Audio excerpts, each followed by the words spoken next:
bureaus of missing persons in every city in the world list thousands of odd and unexplained disappearances. But in the literature of psychic phenomena, there are two sudden appearances that are perhaps as strange and as perplexing as anything that ever happened on this earth. One of them occurred in the town of Chico, in California's Sacramento Valley. The date was March 17th, 1922. It began with something as commonplace and as ordinary as these pieces of granite, sandstone, marble, shale, quartz. Ordinary pieces of rock and stone. Or are they? Yes, sir, that'll be in this week's paper. We're printing it up tonight. Just as soon as... Just a minute, Mr. Stroud. Harry!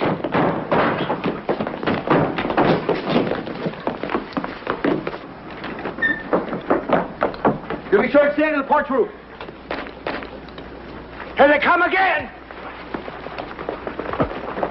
Frank! Frank!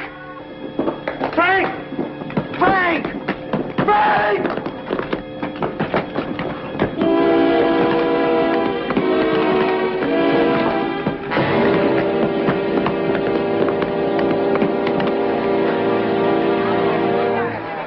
Guess that's it for today.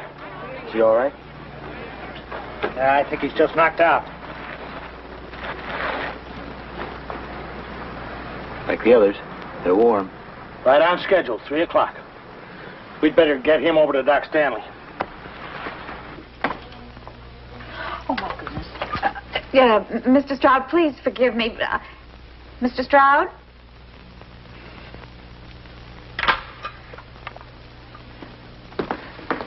How's Frank? He'll be all right. Harry? Have you told the marshal yet about what you did? Well, there's no sense getting him riled ahead of time. You know, when all those people start arriving in town, he's going to go sky high, Harry. Joe Tomlinson's just worried about looking foolish in front of outsiders about not being able to stop this. Or not being able to find out who or what's been doing. And all those big city newspaper people writing it up, we're going to look pretty foolish. The whole world's going to have a great big horse laugh at us. Maybe. Maybe this is something important that the whole world ought to know about. Jenny, our business is news. However it turns out, it'll still be news. Are you going to meet them? 2:30 tomorrow. Joe Tomlinson won't like it. Joe Tomlinson doesn't like anything.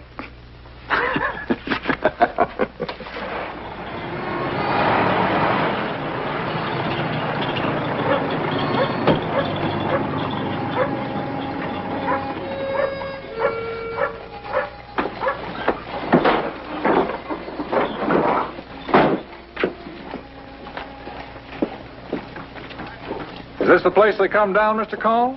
For the last 3 days, yes. But you still don't believe me, do you? Oh, I imagine there's some stones coming from somewhere. I just don't think you're foolish enough to believe there's anything strange about it. You think this is a hoax, too? Well, let's say I'll have to be shown. Folks in Los Angeles like to read about this sort of thing, so whatever happens, I'll write about it, but I'll write the truth, Mr. Cole.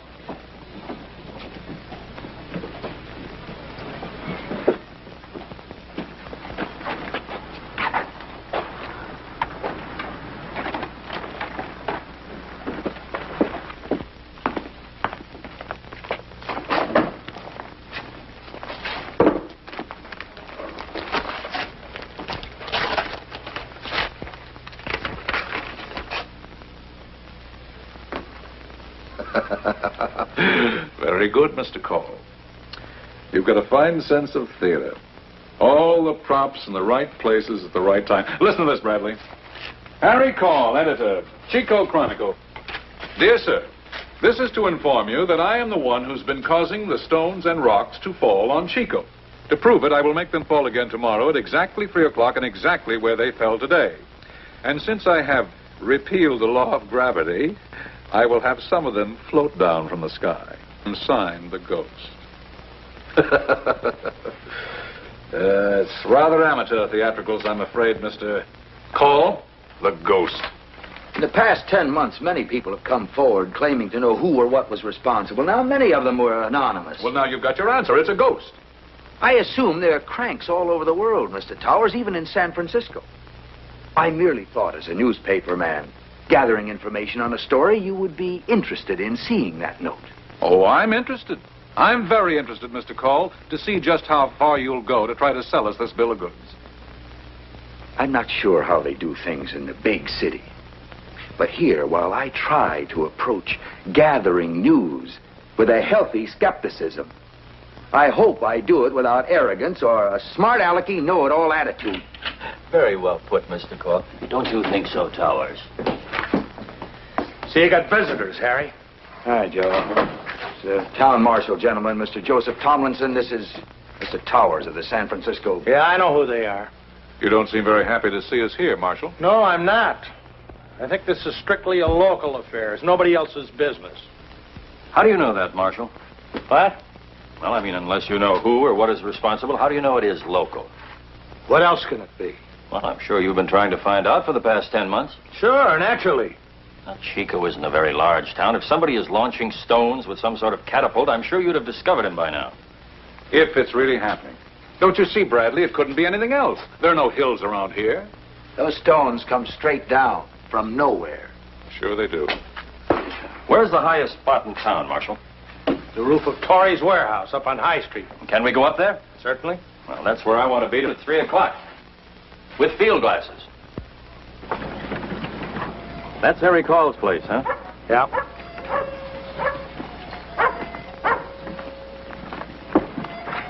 And the stones have fallen there for the last 3 days, huh? Right in it. Mm-hmm.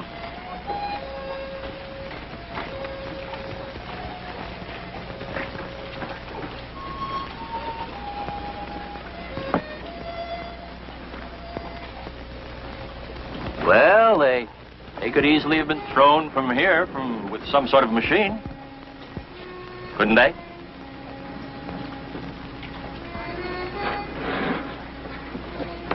Mr. Bradley, let me tell you something. For the last 10 months, those rocks have fallen just about every place in this town. At all sorts of different hours, day and night. And plenty of those times I've been right here with those glasses. But like Call said, they always fall straight down.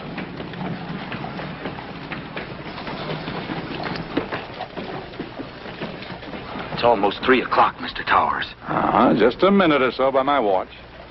Well, at least come in under the porch roof. No, sir. This I want to see from beginning to end. There. There, Mr. Bradley, a little more to your left. Up there.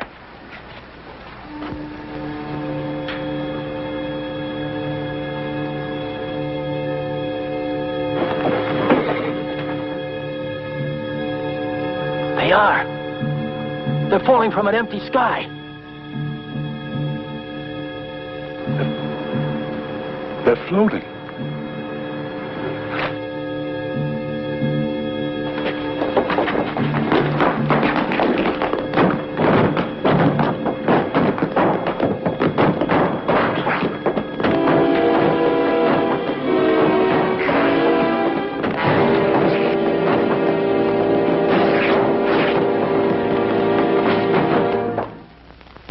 The man who wrote this note, who signed himself the Ghost, was never heard from again.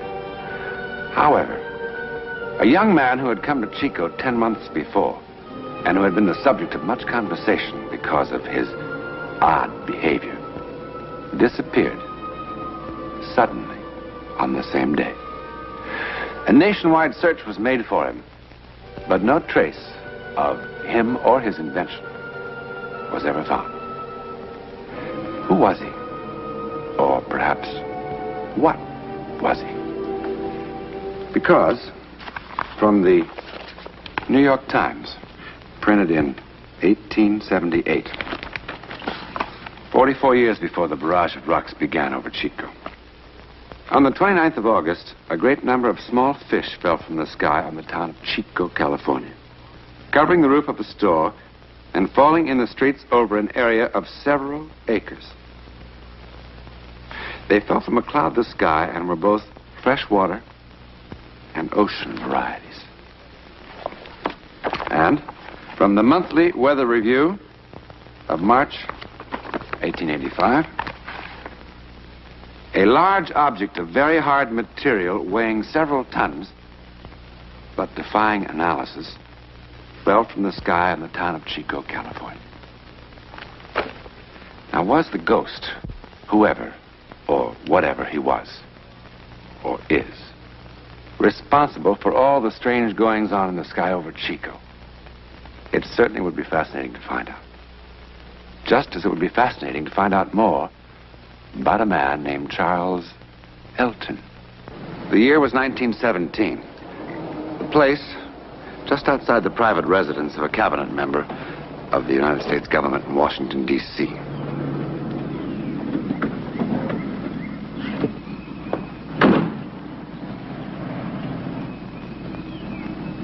Charles Elton, if that really was his name, chose to make an appearance here in a most unorthodox manner. But then he proved to be a most unorthodox individual.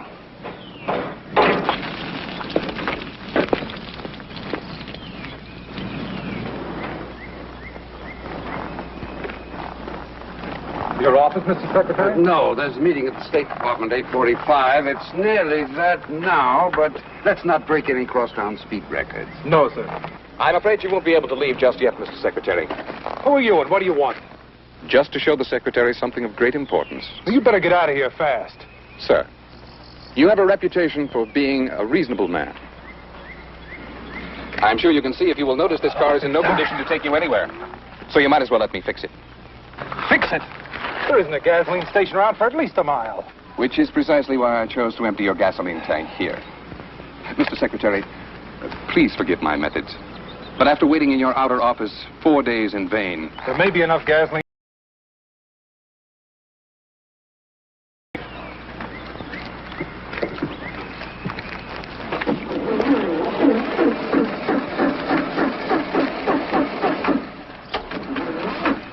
Carter, you'd best go and telephone for a taxi cab. Maybe I better call the police. No, I'll be all right. Yes, sir. I thought your face was familiar. Excuse me, sir. Where are you going? Just to get your garden hose. Hose?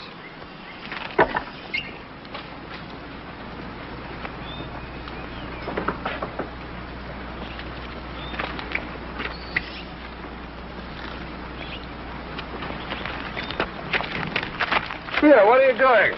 Fixing it so you can drive to the State Department. Great Scott, man, you'll ruin the motor with water. Just water, yes. Well, do you think I sprinkle my lawn with gasoline?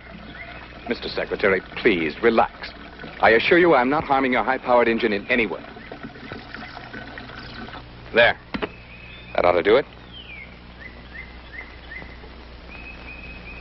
There's the little beauty. So, now for a moment to allow for the effervescence to distribute the chemical throughout the water. And then, you'll want to watch this, Mr. Secretary.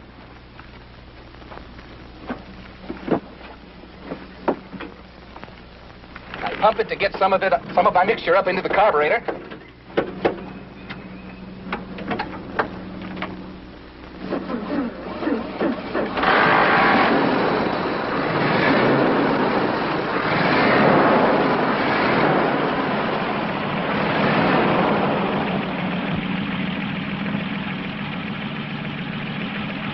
Get in, Mr. Secretary.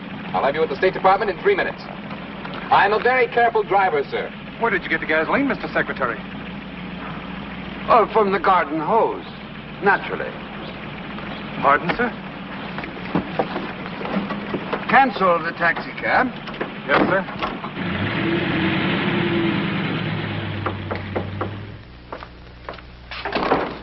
Good evening, Mr. Secretary. Good evening, Commander.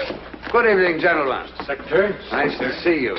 Gentlemen, this is Mr. Charles Elton. Commander Phillips, Colonel Willis, Mr. Garner. Each an expert in his own field. Mr. Elton, gentlemen, may very possibly have made the most important discovery since the development of the internal combustion engine. If he has what he appears to have, it would, to say the very least, accelerate the growth of world economy at an unprecedented rate, and aid greatly in giving the Allied war machine complete and overwhelming superiority. Where is this miracle, sir? Right here. I'm not surprised that you wonder, gentlemen. I could very well have been duped, but that's why we're here, to find out. Is that the engine, Commander? Yes, sir.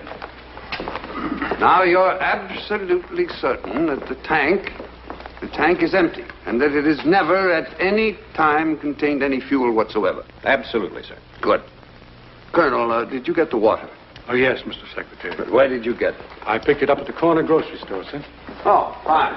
Now, is there a clean glass handy? Oh, yes. Right here. Good, thank you. Would you pour some water in here, please, Colonel?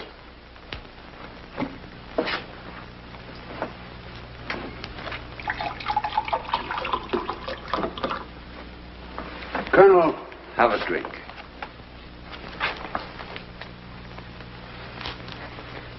What's it taste like? Like water, sir. Just plain, ordinary water, nothing added? I'm sorry to say not, as far as I can tell. Mr. Garner.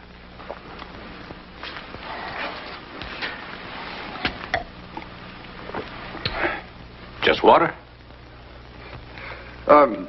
Commander, how long to run an analysis on this? Half a minute. Good.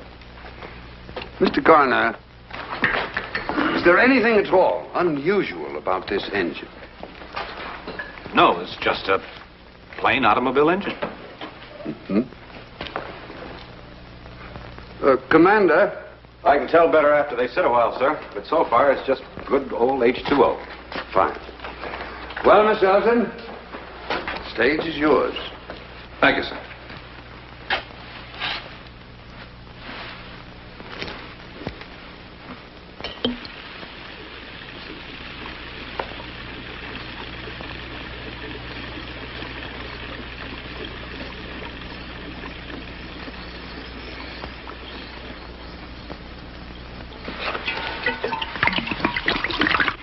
What are you doing? Just protecting myself, Mr. Secretary.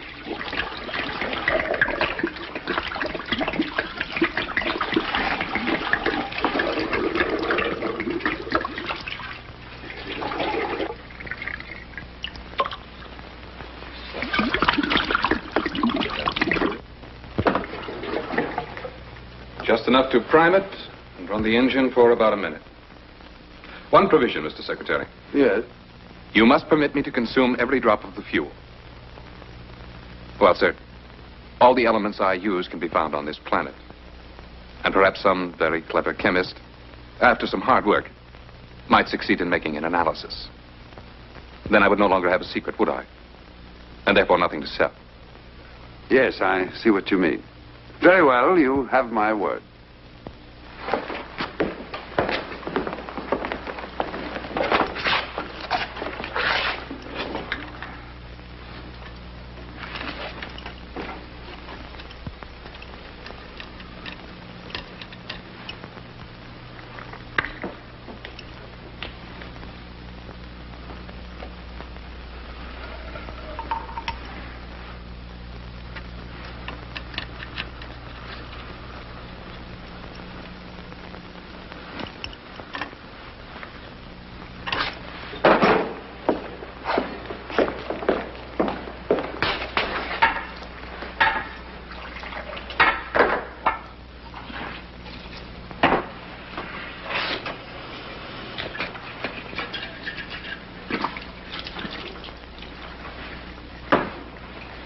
Very well, gentlemen. Someone can start the engine. Mr. Garner? But, Mr. Secretary, if you'll forgive me, there can only be one possible result. Water vapor and an internal combustion engine are incompatible. You'll simply ruin a perfectly good engine. That is a risk that I feel we can afford. Very well.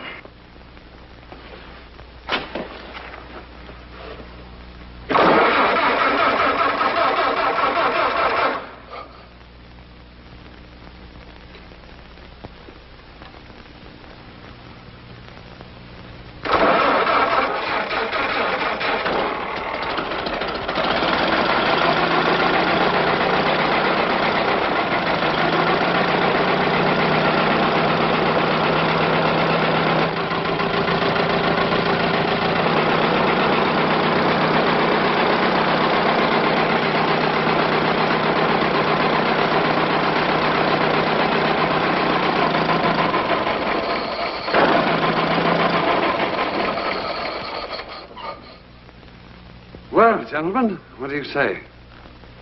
There's only one thing you can say. It's impossible. It completely defies the whole theory of internal combustion. Well, unless I'm dreaming, this will do everything you said it would. Unless we're all dreaming the same dream. Well, how much do you want for your formula? $10 million. Mr. Garner, you're employed in private industry. How much do you think he could get for this on the open market?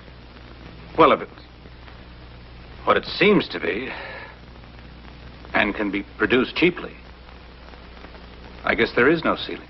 That's a very good point. How much would it cost to produce this marvelous pill of yours? For a pill that will convert 10 gallons of water into 10 gallons of high-grade fuel, less than 2 cents. You guarantee that? Make the deal contingent upon it. That's fair enough. I, of course, can't commit our government to a project of this magnitude on my own responsibility, but, well, I feel certain that we'll have no difficulty in getting what you want. Now, if you wouldn't mind just waiting in the other room for a moment, there are some things I'd like to discuss with these gentlemen. Not at all. I'll be with you in a very few moments. Take your time, Mr. Secretary. Well, gentlemen, I'm not an expert on these matters. I leave that to you, but I know I'd hate to present this matter to the president and have it explode in my face. Well, nobody's an expert on that stuff, except your Mr. Elton. You took every possible precaution, sir. I know one thing. There was no drop of fuel of any kind in that engine until he poured his mixture in. Mr. Garner, you're a very cautious man. Would you care to express an opinion? Man, I'd have to be a complete fool to believe what we just saw. But I believe it. There's no other choice. Well, gentlemen, that's good enough for me. Mr. Elton, I'm glad to... Mr. Elton? Mr. Elton? He's gone. And he was gone.